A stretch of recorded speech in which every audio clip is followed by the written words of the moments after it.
नमस्ते आप सभी को। मैं रीना ढिल्लों एक बार फिर से स्वागत करती हूँ आपका अपने यूट्यूब चैनल हिंदी विषय श्रृंखला में।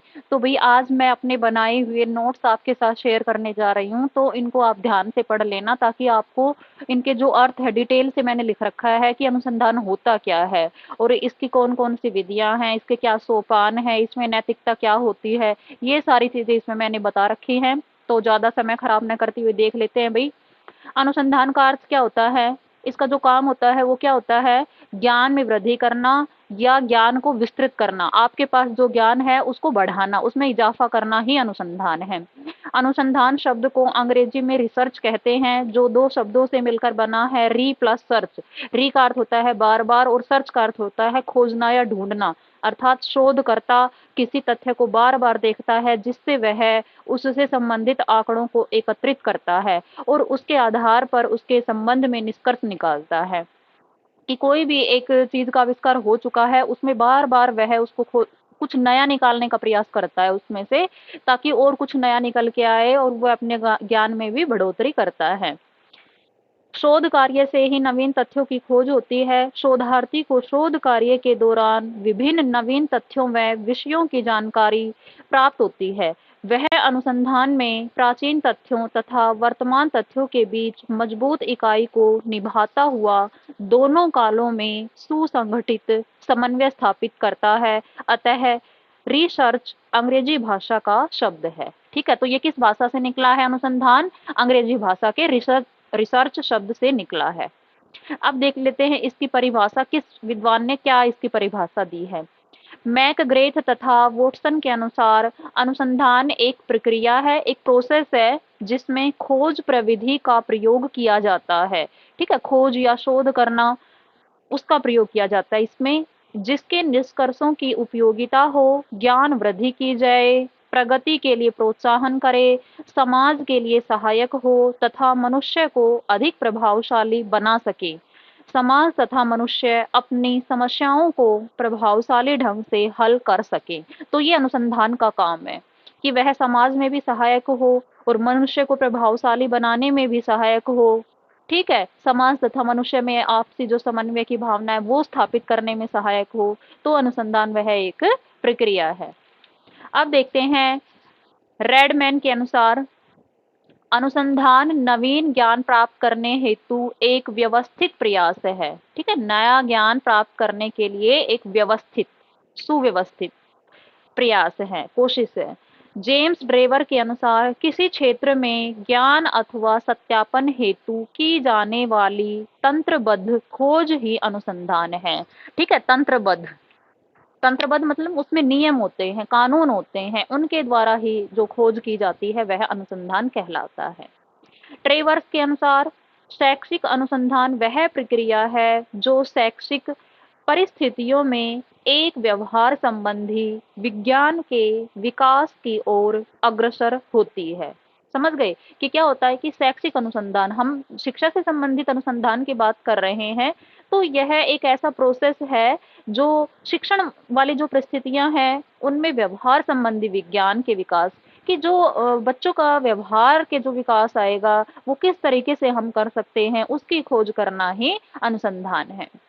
अंतरराष्ट्रीय शब्दकोश के अनुसार अनुसंधान केवल सत्य के लिए खोज मात्र नहीं है, अपितु वह दीर्घकालीन सघन और सादृश्य संधान है। कि केवल वह कोई चीज की खोज करना ही अनुसंधान नहीं है, बल्कि वह लंबे समय तक और गहराई से अपने आप को स्थापित रखे, वही अनुसंधान है। इस प्रकार अनुसंधान एक क्रमबद्ध, अब लास्ट में जो निचोड़ हमें समझ में आता है अनुसंधान का, वो वास्तविक रूप में क्या है। अनुसंधान एक क्रमबद्ध वैज्ञानिक प्रक्रिया है। ठीक है, तो आप इसको याद कर लेना, यह वैज्ञानिक प्रक्रिया है जिसमें वैज्ञानिक उपकरणों के प्रयोग द्वारा वर्तमान ज्ञान का उसका परिमार्जन करके उसका विकास अथवा किसी नए तथ्य की खोज द्वारा ज्ञान कोश में वृद्धि की जाती है। ठीक है, जो वर्तमान ज्ञान है, परिमार्जन, परिमार्जन का अर्थ होता है शुद्ध, कि उसको शुद्ध करना और उसका विकास करना ही अनुसंधान है।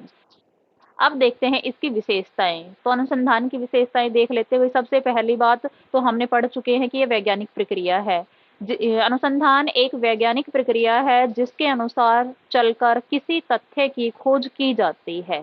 ठीक है, कोई भी सिद्धांत खोजा जाता है, नियम खोजा जाता है।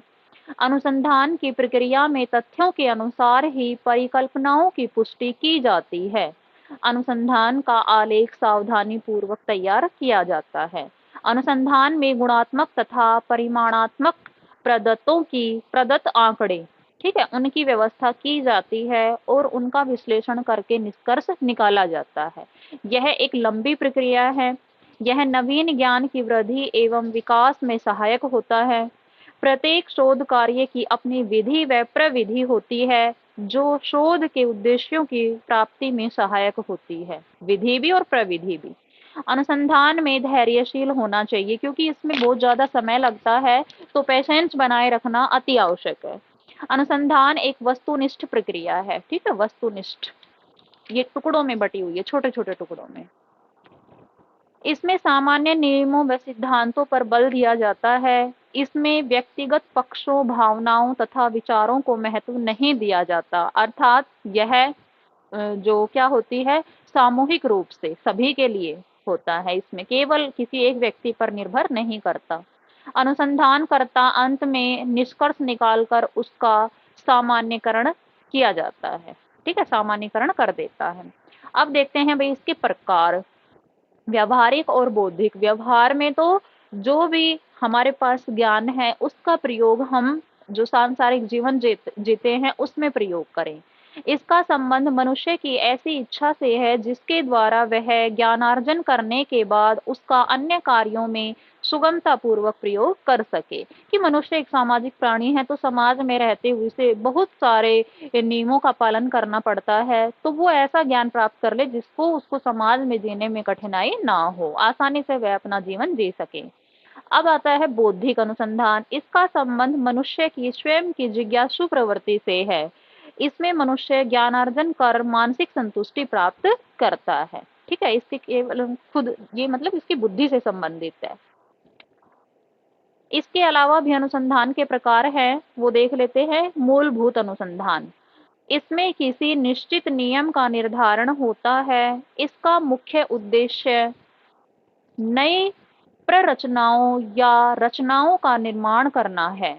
इसमें अनुसंधानकर्ता प्राकृतिक घटनाओं को अपने अध्ययन के निष्कर्ष से संबंधित करता है। इसका मुख्य कारण तथ्यों का एकत्रीकरण है। क्या है, जो डेटा है उनको कलेक्ट करना है। वह तथ्यों को किसी उपयोगिता की दृष्टि से इकट्ठा नहीं करता, सिर्फ इसलिए करता है कि वे तथ्य एकत्रित करने योग्य हैं। उसके बाद आता है व्यवहारत अनुसंधान। इसमें समस्या का समाधान आवश्यक है, कि जो भी समस्या है उसका समाधान होना आवश्यक है, जरूरी है।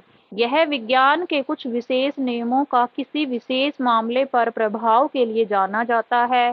प्राप्त परिणामों के द्वारा यदि किसी क्रियात्मक समस्या का समाधान हो तो वह व्यवहारत अनुसंधान की श्रेणी में आ जाएगा। विज्ञान के अलावा सामाजिक विज्ञान में भी यह उपयोगी है। ठीक है, साइंस के अलावा सोशल स्टडीज है उसमें भी यह उपयोगी है। अब देखते हैं अनुसंधान के सोपान, इसकी जो सीढ़ियां हैं, पड़ाव हैं, चरण हैं, कौन कौन से हैं। तो अनुसंधान एक सतत प्रक्रिया है, मतलब ये कभी रुकती नहीं है, लगातार चलती रहती है लगातार। जैसे मूल्यांकन लगातार चलता रहता है, अनुसंधान चलता रहता है, जिसके द्वारा किसी भी समस्या का क्रमानुसार अध्ययन किया जाता है। कोई भी समस्या है उसके जो पड़ाव होते हैं उसका समाधान ढूंढने के लिए इसके कई सोपान हैं। इसके 6 सोपान बताए हैं। कई विद्वान अलग अलग मानते हैं, जो परस्पर एक दूसरे से जुड़े हुए होते हैं। तो सबसे पहले नंबर पर इसमें आ जाएगा समस्या या उसका चयन। सबसे पहले एक समस्या ली जाती है कि भाई हमें इस पर काम करना है, तो समस्या का निर्धारण। फिर दूसरे नंबर पर आता है परिकल्पना का प्रतिपादन, कि जो भी हमने समस्या ली है उसके लिए हम क्या क्या समाधान ढूंढ सकते हैं, तो एक संभावना इसमें प्रकट की जाती है। फिर शोध की रूपरेखा तैयार की जाती है कि भाई हमें क्या कुछ इसमें प्लान करना है, कैसे हम अपनी समस्या का समाधान करेंगे, तो वो रूपरेखा पहले ही तैयार की जाती है। फिर है आंकड़ों या डाटा तथा तथ्यों का संकलन, की जानकारी इकट्ठी की जाती है। आंकड़ों या प्रदत्तों का विश्लेषण कि कहाँ तक जो हमने आंकड़े जुटाए हैं वो सही हैं और कहाँ तक वो गलत हैं, कितने हमारे काम के हैं, कितने हमारे काम के नहीं हैं। ठीक है, तो ये आंकड़ों का विश्लेषण किया जाता है, इसमें क्या हमें छोड़ना है, क्या हमें ग्रहण करना है। सामान्यीकरण तथा निष्कर्षों का प्रतिपादन, कि लास्ट में जो हम निष्कर्ष निकालते हैं उसका सामान्यीकरण कर दिया जाता है। अब देखते हैं अनुसंधान की विधियां। अनुसंधान किसी भी समस्या का वैज्ञानिक विश्लेषण होता है, जबकि प्रत्येक अनुसंधान एक विशेष प्रकृति की समस्या का वैज्ञानिक समाधान प्रस्तुत करता है। समस्या की प्रकृति ऐतिहासिक, वर्णनात्मक, प्रयोगात्मक आदि हो सकती है। कि क्या इसकी जो समस्या की प्रकृति क्या हो सकती है, वो इतिहास से संबंधित हो सकता है, वर्णन से संबंधित हो सकता है, या प्रयोग से संबंधित हो सकता है। अनुसंधान विधियों को निम्न रूपों में बांटा गया है। तो सबसे पहला है प्रयोगात्मक अनुसंधान, इसमें हम कुछ भी काम करके और फिर देखते हैं प्रैक्टिकल। चैपिन के अनुसार नियंत्रित दशाओं में किए गए निरीक्षण ही प्रयोग हैं। यह एक उन्नत विधि है जिसके अंतर्गत हम किसी सूक्ष्म समस्या का सूक्ष्म समाधान प्रस्तुत करते हैं, किसी छोटी समस्या का छोटा ही समाधान प्रस्तुत करते हैं। यह विधि अर्थ और उपयोगिता की दृष्टि से अत्यंत व्यवहारिक है। अर्थ मतलब पैसे से, ठीक है, इसमें पैसा बहुत कम लगता है, क्योंकि इसमें अध्ययन नियंत्रित परिस्थितियों में किया जाता है। नियंत्रित अर्थात इसके उपयोग में निरंतर नियंत्रण आवश्यक है। यह दशाओं का ज्ञान कराता है कि जब कोई भी समस्या का समाधान किया जाता है तो वह नियंत्रित रूप में होता है। अब इसके लक्षण देख लेते हैं क्या क्या है प्रयोगात्मक अनुसंधान विधि के। मानव परिस्थितियों में सभी संबंधित चरों पर नियंत्रण नहीं कर सकते, कि जो मनुष्य की जितनी भी परिस्थितियां हैं उन सब में हम कंट्रोल नहीं कर सकते। इस कारण सभी समस्याओं का प्रयोगात्मक समाधान भी नहीं किया जा सकता। ठीक है। दूसरी बात है क्रियात्मक अनुसंधान या मूलभूत इन सभी अनुसंधानों में इस विधि का प्रयोग कर सकते हैं, कि जो क्रियात्मक अनुसंधान है वो इसके अंतर्गत ही आ जाता है। यह विधि एक चर की धारणा पर आधारित है। ठीक है। यह विधि सभी वैज्ञानिक विषयों में प्रयुक्त की जा सकती है, कि जो भी वैज्ञानिक विषय हैं उनसे संबंधित यह है और उन पर काम किया जा सकता है इस विधि के द्वारा। अब आता है वर्णनात्मक अनुसंधान। यह अनुसंधान विश्लेषणात्मक होता है। इसमें वर्तमान की परिस्थितियां अर्थात जो प्रक्रियाएं चल रही हैं और नई आने वाली दिशाएं अर्थात जो दशाएं दिशाएं विकसित हो रही हैं उन सब का वर्णन किया जाता है, कि जो परिस्थितियों का वर्णन ही वर्णनात्मक अनुसंधान है। इसके उद्देश्य क्या क्या है, वर्तमान स्थिति का स्पष्टीकरण, कि फिलहाल क्या स्थिति है। भावी नियोजना, हम इसको जो और अच्छी बेहतर कैसे बना सकते हैं, भावी नियोजन करना। परिवर्तन में सहायता करना। मानव के सभी पक्षों का ज्ञानार्जन करना। मनोवैज्ञानिक विशेषताओं से परिचय प्राप्त करना। ठीक है। 5वें नंबर पर है शैक्षिक नियोजन में सहायक, भावी अनुसंधान के प्राथमिक अध्ययन में सहायक। इसका महत्व क्या क्या है, इसकी प्रक्रिया कोर्स सेक्शनल है, अर्थात यह क्या है वो स्पष्ट करता है, तो इसका संबंध क्या से हुआ और वर्तमान काल से संबंधित होती है। इसके अंतर्गत स्पष्ट परिभाषित समस्या पर कार्य करते हैं। यह अनुसंधान विधि काफी सरल और अत्यंत कठिन दोनों प्रकार का हो सकता है। जरूरी नहीं है कि हमेशा आसानी रहेगी, जरूरी हमेशा कठिन ही रहेगी। इसमें आंकड़ों की व्याख्या एवं विश्लेषण में सावधानी रखी जाती है। ठीक है, सावधानी रखनी इसमें जरूरी है, इसकी व्याख्या करते समय और इसके आंकड़ों का विश्लेषण करते समय। इसका संबंध किसी व्यक्ति विशेष न होकर संपूर्ण जनसंख्या से है। ठीक है, संपूर्ण मतलब संपूर्ण मानव जाति के लिए है, किसी एक विशेष व्यक्ति से न होकर के। इसका एक मूल उद्देश्य होता है। इसके लिए कल्पना का नियोजन आवश्यक है। यह गुणात्मक और संख्यात्मक दोनों प्रकार का हो सकता है। ठीक है, गुणात्मक तो क्वालिटी और संख्यात्मक क्वांटिटी, तो यह क्वालिटी पर भी आधारित होता है और क्वांटिटी पर भी आधारित होता है। इसका वर्णन शाब्दिक भी हो सकता है और गणितीय सूत्रों के आधार पर भी व्यक्त कर सकते हैं। अब आते हैं इसके चरण। समस्या का चयन, वही बात है इसमें, चरण चयन करना पहले।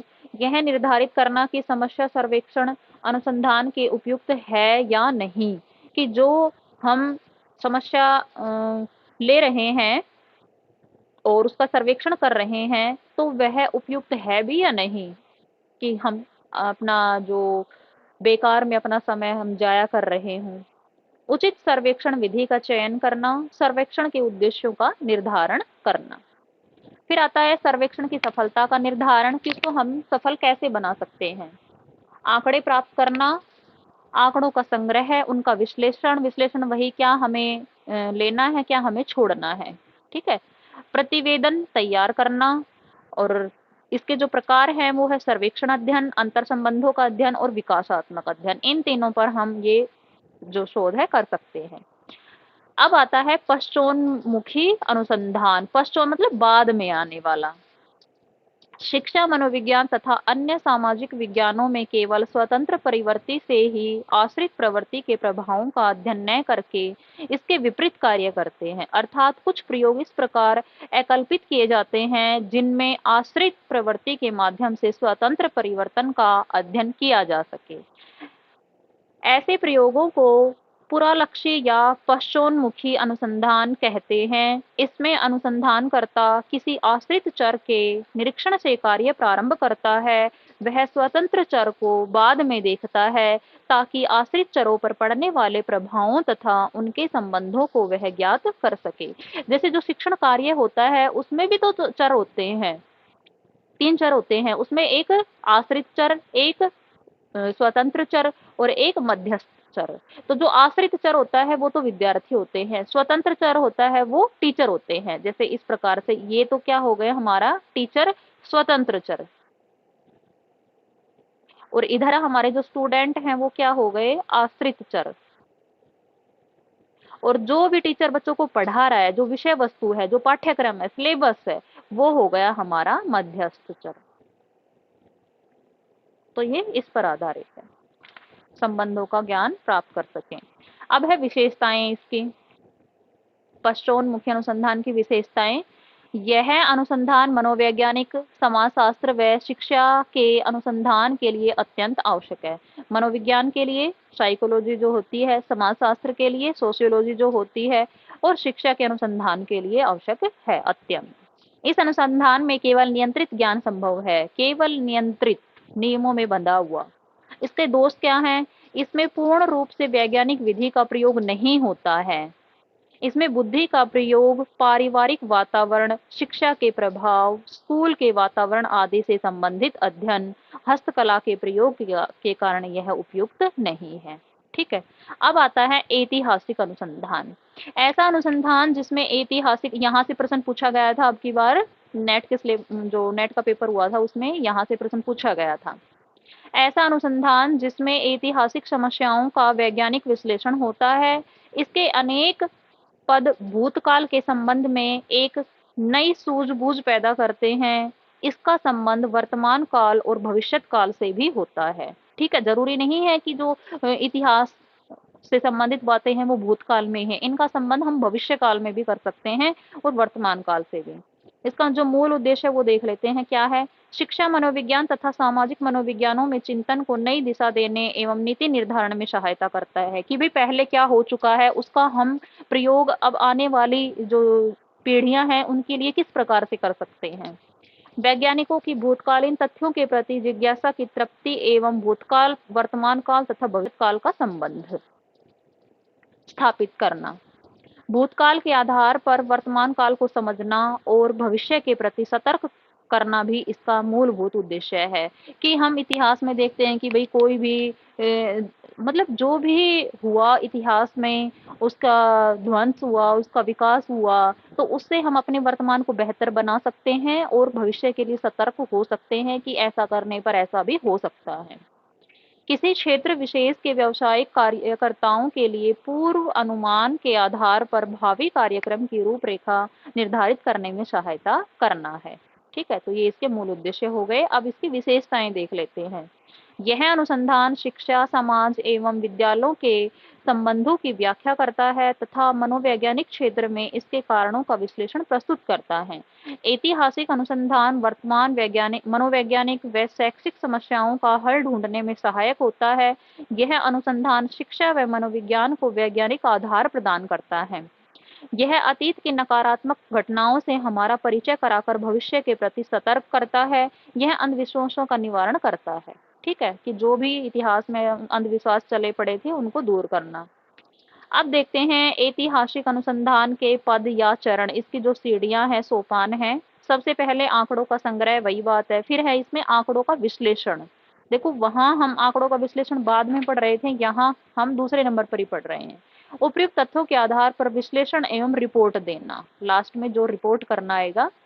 इसको जो क्षेत्र हैं, कहाँ कहाँ हम ऐतिहासिक अनुसंधान लागू कर सकते हैं, तो संदर्भ ग्रंथ की तैयारी करना, शिक्षा के लिए संवैधानिक व्यवस्था करने में, एक विशेष प्रकार की विचारधारा का प्रभाव और उसके स्रोत निर्धारित करने में, विभिन्न कालों में शैक्षिक व मनोवैज्ञानिक विचारों के विकास की स्थिति का पता लगाना, प्रयोगशाला द्वारा किए गए कार्यों का निर्धारण, विद्वान शिक्षा शास्त्रियों एवं मनोवैज्ञानिकों के मत आवश्यक है। ठीक है। अब अनुसंधान में नैतिकता और पत्र प्रारूप, ये हम अगली वीडियो में पढ़ेंगे, नहीं तो ये वीडियो बहुत ज़्यादा लंबी हो जाएगी। उसके बाद अनुसंधान पर पत्र के लाभ पढ़ेंगे, फिर अनुसंधान मूल्यांकन। ठीक है। फिर यहाँ तक हमारा ये समाप्त हो जाएगा। बाद में हम कार्यशाला के बारे में, जो वर्कशॉप वगैरह हैं, विचार गोष्ठी है, सम्मेलन है, उनके बारे में भी पढ़ेंगे। आशा करती हूँ जानकारी आपको अच्छी लगी होगी। धन्यवाद।